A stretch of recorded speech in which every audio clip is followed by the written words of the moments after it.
कौन बनेगा नेता। नगर निगम के चुनाव पास आने वाले थे। पूरे कानपुर शहर में टिकट को लेकर मारामारी शुरू थी, लेकिन सबसे ज्यादा चर्चा में वार्ड नंबर 40 की सीट थी। वो इसलिए क्योंकि इस बार वहां की सीट महिला के लिए आरक्षित थी। अब सवाल ये था कि चुनाव लड़ेगा कौन। इससे पहले ठाकुर साहब वहां से पार्षद थे और इस बार उन्होंने अपनी पत्नी सीमा ठाकुर को टिकट दिलवाई और ठाकुर साहब की शान के कारण सीमा जी ने 20,000 वोटों से चुनाव जीत लिया। अरे बधाई हो सीमा भाभी, अब तो आप वार्ड की पार्षद बन गई हैं। अब तो हमारे काम आप ही करवाएंगी। अरे ये तो सिर्फ नाम की पार्षद बनी है, वो तो महिला सीट आ गई, वरना पार्षद तो मुझे ही बनना था।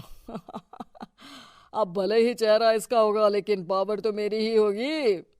अरे वाह भाई साहब, क्या दिमाग लगाया है आपने भी। आइए आप लोग, खाना लगा दिया है सबके लिए। सीमा जी पार्षद बन चुकी थीं, फिर भी उनकी एक ना चलती। सारे काम ठाकुर साहब खुद ही संभाल लेते और जहां जरूरत पड़ती वहां सीमा जी का अंगूठा लगवा लेते। सीमा जी ज्यादा पढ़ी लिखी भी नहीं थी। एक दिन ठाकुर साहब और सीमा एक प्रोग्राम में जाते हैं। अरे ठाकुर साहब, आप आ गए। ओहो, पार्षद मैडम भी आ गई हैं। स्वागत है आप दोनों का। लगता है हमारे पार्षद फंड का सही इस्तेमाल हो रहा है। चलिए अब उद्घाटन करते हैं। ये लीजिए ठाकुर साहब कैची, आप ही सबसे पहले प्रवेश कीजिए।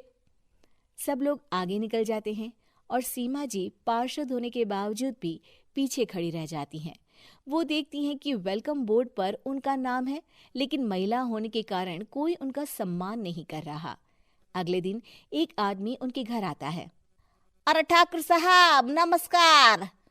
कल ना हम नोटिस किए कि हमारा घर तो अवैध है और नगर निगम वाले उसे तोड़ने आ रहे हैं। अरे कुछ कीजिए ना ठाकुर साहब। देखो भाई, मैं तो ज्यादा कुछ कर नहीं सकता, पर अगर तुम सबकी जेब गर्म कर दो तो कुछ हो सकता है। कुल मिलाकर 4 लाख लगेंगे। अरे 4 लाख ठाकुर साहब? अरे भाई, मैं अपने लिए नहीं मांग रहा हूँ। दरोगा है, इंजीनियर बाबू है, बड़े साहब है, सबको देना पड़ता है ना थोड़ा थोड़ा। बोलो है मंजूर? तभी वहां अचानक सीमा जी आ जाती हैं।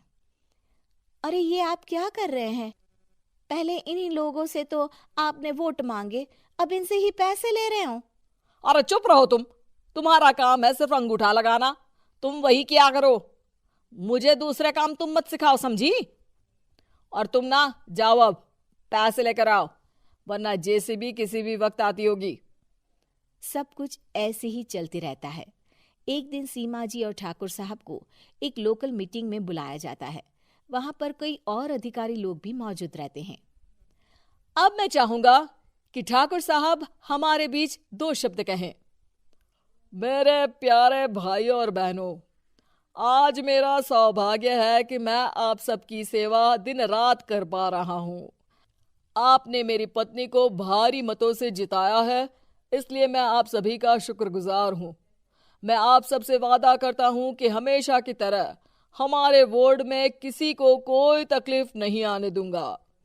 सभी लोग तालियां बजाने लगते हैं। अब मैं माननीय पार्षद मैडम को स्टेज पे बुलाना चाहूंगा। अपने नाम को बुलाया सुनकर सीमा जी एकदम चौंक जाती है। उन्हें बिल्कुल उम्मीद नहीं थी कि इतनी बड़ी जगह उन्हें मंच पर बुलाया जाएगा। जैसे तैसे वो मंच पर चढ़ती हैं। ऊपर जाते ही सीमा जी को सारी पुरानी बातें याद आ जाती हैं कि किस तरह उनके पति उन्हें कभी भी आगे बढ़ने नहीं देते और उनके नाम से गलत काम करते हैं। वो बोलने लगती हैं। मैं आपके वार्ड की पार्षद सीमा हूँ। आप में से बहुत कम लोग ही मुझे जानते होंगे, क्योंकि इससे पहले मुझे कभी ऐसा मौका ही नहीं मिला। सारे मौके मेरे पार्षद पति यानी आपके ठाकुर साहब ही लेते रहे, लेकिन आज ये मौका मुझे मिला है तो मैं इसे ऐसे ही नहीं जाने दूंगी। मैं आपको ये बताना चाहती हूँ कि आपके ठाकुर साहब मेरे नाम की आड़ में गैर कानूनी काम करते हैं, जिस पर अंगूठों के निशान मेरे होते थे। इसीलिए मैं अपनी गलती मानती हूँ और आज अपने पद से इस्तीफा देती हूँ, ताकि आगे से कोई गलत काम ना हो पाए। अब फैसला आप सबके हाथ में है कि आप हमें क्या सजा देना चाहते हैं। सीमा जी की बातें सुनकर ठाकुर साहब के चेहरे का रंग उड़ जाता है और वो शर्म से मुंह नीचा करके वहां से चले जाते हैं और पद से इस्तीफा देकर ही सही सीमा जी अपने आप में आत्मविश्वास महसूस करती हैं।